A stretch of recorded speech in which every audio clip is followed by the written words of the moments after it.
Hi, magandang araw po. Nais ko lang pong i-share po sa inyo ngayong araw na ito ang kung paano po gamitin ang eggshell o balat ng itlog sa ating garden. Nandito po ako ngayon sa isang bahagi ng aming garden dito sa harap ng aking bahay at makikita po nyo sa ating background ating mga tanim na kamatis. Nagsisimula na po silang mag-flower. Kapag po tayo kasi kumain ng itlog, madalas tinatapon po ninyo yung eggshell. So sana po ngayong araw na mapanood nyo ako, huwag nyo na pong itapon ng eggshell. Ibilad nyo lang po yan. Ibilad nyo lang po sa sikat ng araw. After maibilad nyo, lulutong po yan. Pag nalutong na po, ay dudurugin na po ninyo. Pag nadurog, ilagay nyo po sa inyong sa ibabaw ng yung mga tanim na halaman, sa ibabaw ng lupa. Yung eggshell po kasi ay full of calcium. Kapag ang mga tanim nating mga halaman tulad po ng kamatis, may napansin na po ba kayo minsan yung kamatis meron pong sunog sa ilalim yung kanyang bunga. So calcium deficiency po ang kulang. So dapat paglagay po kayo ng eggshell sa ibabaw ng lupa, o kaya naman po ay pwede rin pong yung bone, yung buto ng manok, buto ng baboy, i-roasting nyo po yan tapos durugin po ninyo. Maganda rin po yan, gumawa po kayo ng sarili nyong calcium phosphate. Meron na rin po akong unang mga video tutorial, pero ito napakasimple po. Pagkabilad po yan, dudurugin, tapos i-apply na po sa ating mga tanim na halaman. Maiwasan po yung pagkasunog ng bunga tulad ng kamatis, yung talong, at iba pang mga green leafy vegetables. So ito po, kanina ay nagluto kami, nagprito ng itlog. So yan ay hindi pa yan nabibilad. So mahirap pang durugin.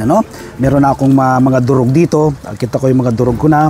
Ito po isang pasuna, yung durog kong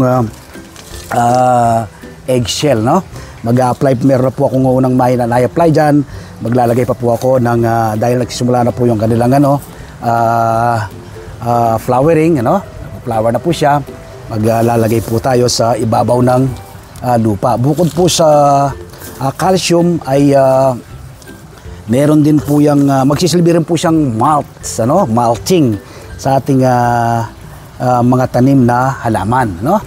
Ayan po yung ating mga tanim na halaman. Katabi rin po yan ng aking mga tanim na talong dyan. Hindi na po ako nawawalan ng supply ng talong at kamatis. Meron pong na-harvest, may bagong tanim at may kasalukuyan na namumulaklak. Ito nga po nasa ating harapan na kasalukuyan pong namumulaklak. Nawa po nakapag-share ako, nakapag-ambag ako ng maliit lang nakaalaman kaugnay po ng paggamit ng eggshell. Patapon na bagay pero maaari pong mapakinabangan sa ating mga tanim na halaman. Nalapit ko lang po yung camera, makikita po ninyo itong ating mga tanim na kamatis. Ayan po yung ating tanim na kamatis. So ayan po, nagsisimula na yung kanilang pagpa-flower. Gaganda po nila. Green na green, mataba. Ibig sabihin, malulusog sila. Maganda po yung lupa na ating ginamit na pinagtamnan. Ating mga tanim na kamatis sa mga bote ng mineral water. Wala kang enough space, gusto mong magtanim sa Metro Manila ka nakatira, pwede po sa mga bote ng mineral water tulad po ng aking ginagawa. Nagawa ko po ito, tiyak po yung magagawa rin po ninyo. Una po, ang benefits na makukuha mo, makakatipid ka, masustansyang pagsasalo ng buong pamilya, makakatulong ka sa pagpreserba sa ating inang kalikasan. Maraming salamat po. Stay safe, happy farming, and God bless.